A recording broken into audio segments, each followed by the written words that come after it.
रात में हमारे सपने में आए थे भगवान कृष्ण जी, कह रहे थे आपकी सरकार बनने वाली है। और एक बार नहीं आए, हर दिन आते हैं।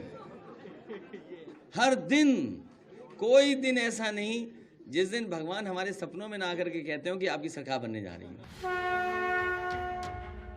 आज श्याम सपने में आए। अरे भाई, ये भजन अब सियासी गीत सा बन गया है। भगवान राम के बाद श्याम श्याम हो रही है सियासत। अब अखिलेश यादव भी कह रहे हैं कि भगवान कृष्ण रोज उनके सपने में आते हैं और कहते हैं कि समाजवादी पार्टी की सरकार बनने जा रही है और वही राम राज्य भी लाएगी। हमारे बाबा मुख्यमंत्री फेल हो चुके हैं, अब उनको कोई पास नहीं करा सकता। अब जो पास कराने आ भी रहे हैं वो भी नहीं करा पाएंगे पास। नहीं, भगवान है। रात में हम पे आए, रात में हमारे सपने में आए थे भगवान कृष्ण जी, कह रहे थे आपकी सरकार बनने वाली है। और एक बार नहीं आए, हर दिन आते हैं।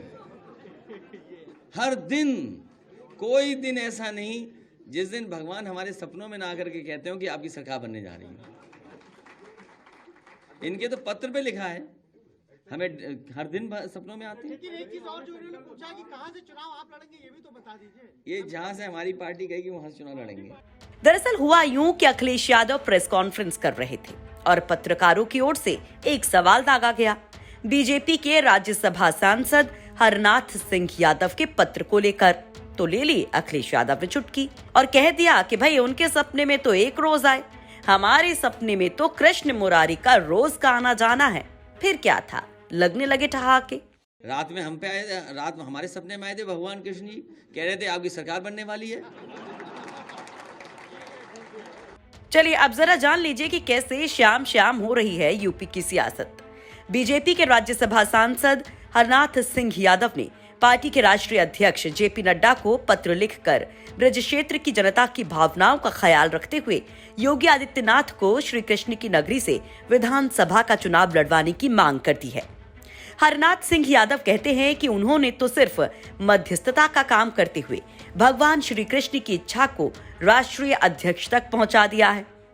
मुझे तो रात्रि को 2 बार स्वप्न आए, दोनों बार मुझे ऐसा लगा कि भगवान कृष्ण मुझसे कह रहे हैं कि मैं उनके और अपने राष्ट्रीय अध्यक्ष जी के बीच में मध्यस्थ बन करके उनका संदेश भेजूं कि वो मथुरा से चुनाव लड़ें। उसी तारतम्य में मैंने प्रातःकाल सुबह उठते ही आदरणीय नड्डा जी को पत्र लिखा है और मैंने कहा कि ब्रज क्षेत्र की पवित्र रज का कण कण ये चाहता है, भगवान कृष्ण भी यही चाहते हैं कि वो मथुरा से चुनाव लड़ें। तो मैंने अपने राष्ट्रीय नेतृत्व को ये अपील किया है कि वो इसके ऊपर गंभीरता से विचार करें। हरनाथ सिंह तो ये तक कहते हैं कि इस बार का चुनाव ही मथुरा में कृष्ण के मंदिर का चुनाव है। इस चुनाव के साथ भगवान कृष्ण की जन्मभूमि का जो मसला है वो जुड़ा हुआ है, क्योंकि जन्मभूमि का उद्धार केवल आदरणीय योगी आदित्यनाथ जी की में ही पूरा करने की सामर्थ्य है, दूसरे किसी में नहीं।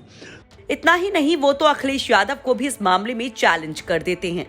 प्रिय अखिलेश यादव जी से कहना चाहता हूँ कि वो अपने सार्वजनिक मंच से भगवान कृष्ण की जय बोलें। कृष्ण वहाँ से वो जो अवैध मस्जिद खड़ी हुई है वो हटनी चाहिए, वो बोलें, जय श्री राम बोलें, हर हर महादेव बोलें। लेकिन मैं जानता हूँ कि वो ये नहीं बोलेंगे, क्योंकि इस देश की जो अस्मिता है, इस देश की जो असली आत्मा है, उससे उनका कोई विशेष लगाव नहीं है। उन्हें उनके लिए वोट सर्वोपरि है और इसलिए एक वर्ग विशेष के वोट लेने के लिए, उनको संतुष्ट करने के लिए वो भगवान कृष्ण भी उनके लिए छोटे हैं। तो हरनाथ सिंह कहते हैं कि खुद श्री कृष्ण ने उनको सपने में कहा कि अगर योगी मथुरा से चुनाव लड़ेंगे तो ही कल्याण होगा। अब भाई किसका कौन कितना कल्याण करता है वो तो पता नहीं, लेकिन हाँ, इस बार चुनावी वैतरणी पार करने के लिए कृष्ण कृष्ण जरूर हो रहा है।